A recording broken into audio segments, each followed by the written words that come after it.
بسم اللہ الرحمن الرحیم نحمدہ ونصلی علی رسولہ الکریم رب اشرح لی صدری ویسر لی امری واحلل عقدۃ من لسانی یفقہوا قولی اللہم صلی علی محمد وعلی آل محمد کما صلیت علی ابراہیم وعلی آل ابراہیم انک حمید مجید اللہم بارک علی محمد وعلی آل محمد کما بارکت علی ابراہیم وعلی آل ابراہیم انک حمید مجید۔ میرے دوستوں بزرگوں، ہماری بات چل رہی تھی سیرت کے موضوع پر، تو ہماری بات یہاں تک پہنچی تھی کہ یکم محرم کو 7ویں نبوت والے سال میں جب آپ علیہ الصلوۃ والسلام نبوت کا دعویٰ کیا، اس کے 7 سال پورے ہونے میں تو پھر ایک تحریر انہوں نے لکھ کے وہاں پہ کعبۃ اللہ میں لٹکا دی تھی۔ کوئی اہم معاہدہ ہوتا تھا تو انہوں نے وہ اہم معاہدہ جو تھا وہ لٹکا دیا تھا کہ نبی پاک صلی اللہ علیہ وسلم سے اور ان کے سارے جو نبی پاک صلی اللہ علیہ وسلم کی مدد کرے گا ان سب سے بائیکاٹ۔ تو پچھلے درس میں نے آپ کو بتایا تھا کہ اس میں ابو طالب نے اپنے خاندان والوں کو بلایا، انہوں نے کہا کہ تم نبی پاک صلی اللہ علیہ وسلم کا ساتھ دو گے، میں تو ساتھ دیتا ہوں۔ تو پھر یہ اب شیب ابو طالب میں بیٹھ گئے۔ تو شیب ابو طالب کا جو بائیکاٹ چل رہا تھا تو اتنا قدر اس میں ابو جہل ملعون نے کہ لوگوں کو سامان لے جانے نہیں دیتا تھا۔ کوئی اگر کہیں دور سے قافلہ آتا تھا تو اس کے راستے میں جا کے ابو جہل بیٹھ جاتا تھا، پھر وہ کہتا تھا کہ بھئی یہ کتنے کا غلہ ہے، وہ کہتے فلاں سے، وہ ابو جہل کہتا کہ میں ڈبل دیتا ہوں، پر محمد صلی اللہ علیہ وسلم کو اور ابو مطلب والوں کو نہیں دینا، مجھے دے دو سارا، اور وہ جمع کر دیتا تھا، ذخیرہ کر دیتا تھا، ظلم پر ظلم۔ تو اسی اثناء میں 3 سال گزر گئے، اور یہ کہنا آسان ہے، بڑا مشکل یہ وقت گزرا، کیونکہ کھانے کے لیے کچھ نہیں، سامان بھی کچھ نہیں، کوئی بات کرنے والا نہیں۔ تو اس پہ کیا اس وقت کے مسلمانوں پر گزری وہ میں اور آپ اندازہ نہیں کر سکتے اس بات کا۔ اور پھر تکلیفیں الگ، پر اللہ جل شانہ نے اور تاریخ نے، اللہ جل شانہ نے دکھایا اور تاریخ نے دکھایا ہمیں آپ کو کہ صحابہ کرام رضوان اللہ علیہ اجمعین اپنے ایمان پر پکے تھے، اور حالانکہ جو نبی پاک صلی اللہ علیہ وسلم کے رشتہ دار تھے وہ ایمان نہیں لائے تھے، پر وہ بھی پکے آپ علیہ الصلوۃ والسلام کی مدد کے لیے تیار تھے، کوئی ایک بار بھی وہ پیچھے نہیں ہٹے۔ تو اسی اثناء میں ایک آدمی ہے جس کا نام تھا عمر ابن حشام۔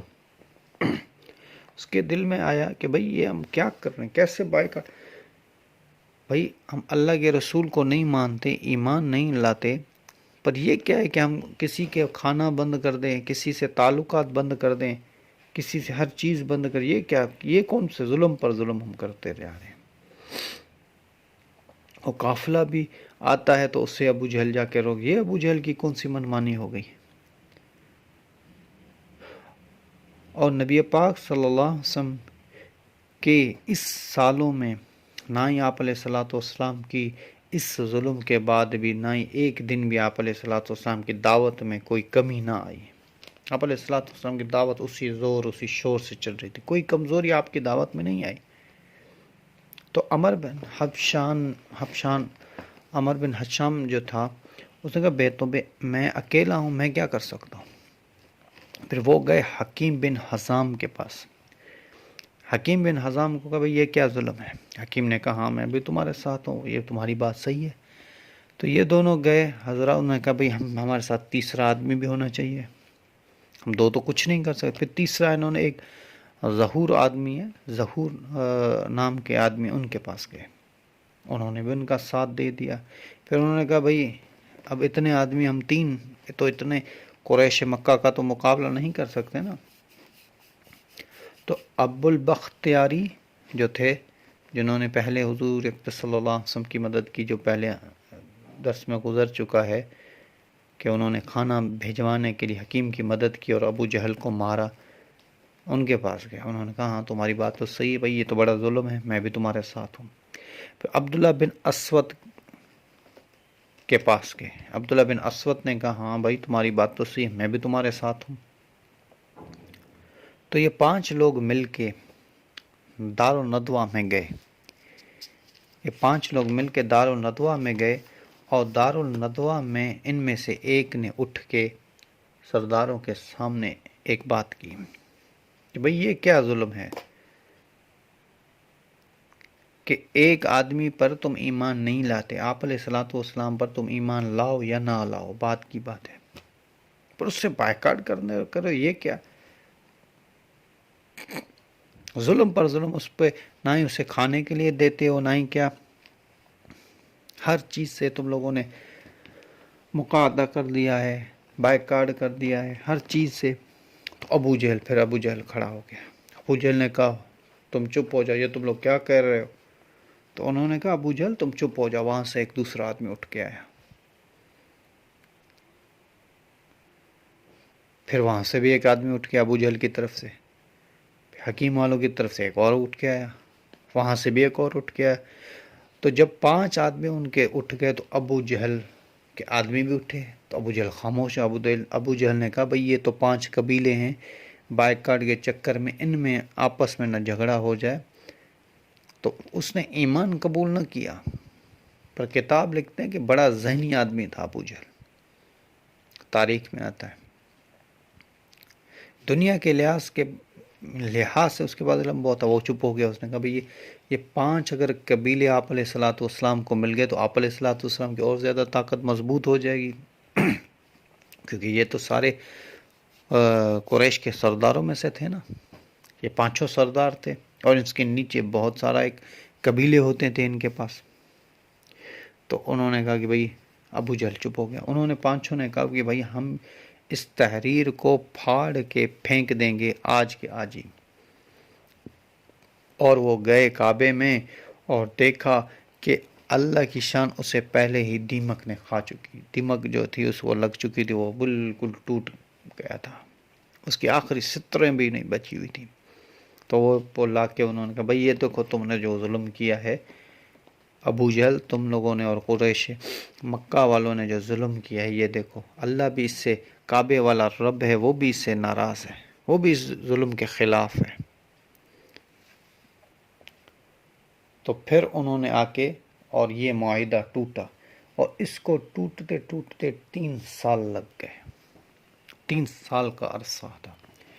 اور اسی وقت کے دوران جو ابو طالب تھے ان کا بھی انتقال ہو گیا، جو آپ علیہ الصلوۃ والسلام کو سب سے زیادہ آپ علیہ الصلوۃ والسلام کی مدد کیا کرتے. حالانکہ ابو طالب کے لیے قریش مکہ نے یہ نہیں کہا تھا، ابو جہل نے نہیں کہا تھا کہ ابو طالب اگر نہ جاتا تو قریش مکہ کچھ نہیں کہتے، کیونکہ بائیکاٹ تو صرف نبی پاک صلی اللہ علیہ وسلم کے پاس ساتھ تھا. پر ابو جہل جو تھے انہوں نے ابو طالب جو تھے آپ علیہ الصلوۃ والسلام کا ساتھ دیا 3 سال تک، اور اسی بوخ کے عالم میں، اسی جو ظلم کے عالم میں وہ ان کے ساتھ رہے.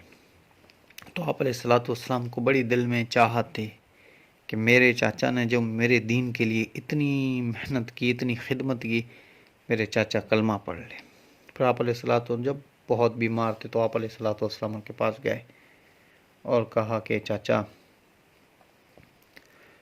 تو باہر مت سنا کلمے کو، پر اب آپ جانے والے ہو تو میرے کان میں کلمہ پڑھ دو، لا الہ الا اللہ محمد رسول اللہ پڑھ دو، اشہد ان لا الہ الا اللہ واشہد ان محمد عبدہ ورسولہ صلی اللہ علیہ وسلم.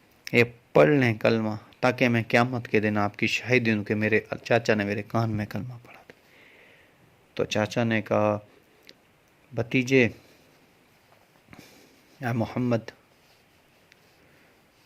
میرا دل بڑا چاہتا ہے کہ آج یہ کلمہ پڑھ کے تیری آنکھیں ٹھنڈی کر دوں اور تجھے خوش کر دوں، پر مجھے اس چیز کا بڑا غم ہے، بڑا ڈر ہے کہ مکے کی عورتیں یا مکے والے کہیں گے کہ موت کے ڈر سے بھتیجے کی بات مان لی اور اپنے جو عبد المطلب والا اس سے پہلے والے کے آبا اور اجداد کا دین چھوڑ کے نیا دین اختیار کر دیا۔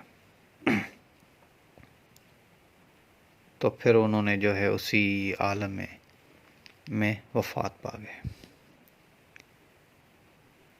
تو ابھی ان کا پھر اللہ جل آپ علیہ الصلوۃ والسلام جو تھے وہ بڑے غمگین ہوئے جب چاچا کی یہ باتیں سنی، اور پھر ان کی روح پرواز ہو گیا اور ان کی جان نکل گئی، تو آپ علیہ الصلوۃ والسلام بڑے غمگین ہوئے۔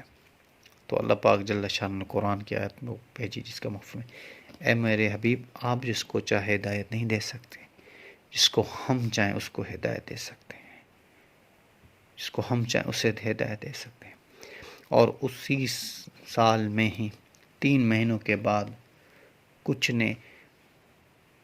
مہینے آگے پیچھے لکھیں، کوئی 4 مہینے کہتے ہیں، کوئی 3.5 مہینے کہتے ہیں، تو بی بی خدیجۃ الکبریٰ کا بھی انتقال ہو گیا۔ تو آپ علیہ الصلوۃ والسلام کے لیے یہ جو سال تھا یہ بڑا دکھ والا سال تھا، بڑا دکھ والا سال، کہ اس میں سب سے محبوب چاچا جس نے پوری جو کفاروں کے مقابلے میں آپ علیہ الصلوۃ والسلام کی مدد کی ہے، اور سب سے پہلی بیوی جو بی بی خدیجۃ الکبریٰ، جس سے آپ علیہ الصلوۃ والسلام کی نسل بھی ان سے تھی، اور آپ علیہ الصلوۃ والسلام کی بیٹیاں بھی 4 ان سے تھی، اور آپ علیہ الصلوۃ والسلام کے بیٹے بھی جو تھے ان سے تھے 2 بیٹے، تو وہ دنیا سے چلی گئی۔ اور جس نے اپنی بی بی خدیجۃ الکبریٰ کے بارے میں آتا ہے کہ اللہ کے سلام آئے تھے ان پہ، اللہ کے سلام آئے تھے، اور فرمایا کہ اتنا بی بی خدیجۃ الکبریٰ مال والی تھی کہ ان کے جو قلعے لگاتے تھے وہ بھی قلعے جو تھے وہ بھی سونے کے ہوا کرتے تھے، اتنی مال والی تھی۔ اور فرمایا ایک موقع پر فرمایا آپ علیہ الصلوۃ والسلام بڑے غمگین تھے، یہ نبوت سے پہلے کی بات ہے، تو آپ جب غار حرا سے آ رہے تو آپ نے غریبوں کو دیکھا، تو اس نے اپنے جو غلام تھا میسرہ کو بولا، میسرہ، پہلے آپ علیہ الصلوۃ والسلام سے پوچھا کیوں آپ پریشان ہیں؟ آپ علیہ الصلوۃ میں نے دیکھے راستے میں بھوکے لوگ تھے جن کے پاس کپڑے نہیں تھے، تو فوراً میسرہ کو بلایا اور قوم والوں سب کو بلایا۔ پھر آپ علیہ الصلوۃ والسلام کے سامنے میسرہ کو کہا کہ میسرہ سارا مال آپ علیہ الصلوۃ والسلام کے سامنے رکھ دو، سونا چاندی سب، اور آپ علیہ الصلوۃ والسلام، یا رسول اللہ یہ سب کچھ آپ کے ہاتھ میں ہے، بس آپ کم نہ کریں، سب آپ دے دو، جس کو چاہے آپ دے دو، جس کو چاہے آپ دے دو، بیواؤں کی مدد کرو، یتیموں کی مدد کرو، غریبوں کی مسکینوں کی مدد کرو۔ تو ایسی وہ عورت تھی، اور اللہ کے سلام کیوں نہ آتے ایسی عورت پر۔ تو وہ بھی جب چلی گئی تو آپ علیہ الصلوۃ والسلام کے لیے وہ سال جو تھا بڑا دکھ والا تھا۔ ایک تو چاچا جس نے اسلام کے لیے اسلام نہ لائے پر بڑی خدمت کی اسلام کی، اور بیوی جو تھی سب سے پہلے مسلمان ہونے والی، اور اس کا بھی ساتھ چلا گیا۔ تو کفار مکہ جو تھے وہ ان کو اور بھی زیادہ شرارت کرنے کا موقع ملا، کیونکہ پہلے ابو طالب جو سردار تھے اس کے لیے سردار جو ہوتے تھے سرداری، جیسے ابو جہل تھا، امیہ بن خلف تھے، ایسے بڑے بڑے سردار جو تھے وہی آپ علیہ الصلوۃ والسلام کے بارے میں کم زیادہ کہتے تھے۔ اب آپ جہاں سے ابو طالب کا انتقال ہو گیا تو وہ غیر مسلموں کو اور زیادہ جو ہے کچھ قریش مکہ کو اور زیادہ جو ہے آپ علیہ الصلوۃ والسلام کو تکلیفیں دینے کا موقع ملا۔ چھوٹے چھوٹے بچے ہوتے تھے وہ بھی نعوذ باللہ گالیاں دیتے تھے، الٹا سیدھا کہتے تھے، آپ علیہ الصلوۃ والسلام کے راستوں پر کانٹے بچھایا کرتے تھے، پتھر مارتے تھے، آپ علیہ السلام عبادت کرتے تو وہ پتھر مارتے۔ تو پھر آپ علیہ الصلوۃ والسلام نے ارادہ کیا، وہ ارادہ کیا کہاں کا طائف کا، کہ طائف میں ایک بڑی جماعت ہے بنو ثقیف کی، اگر وہ مسلمان ہو گئی تو اسلام کو اس سے زیادہ قوت ملے گی۔ تو انشاءاللہ طائف کا آگے قصہ بیان ہوگا۔ وما علینا الا البلاغ۔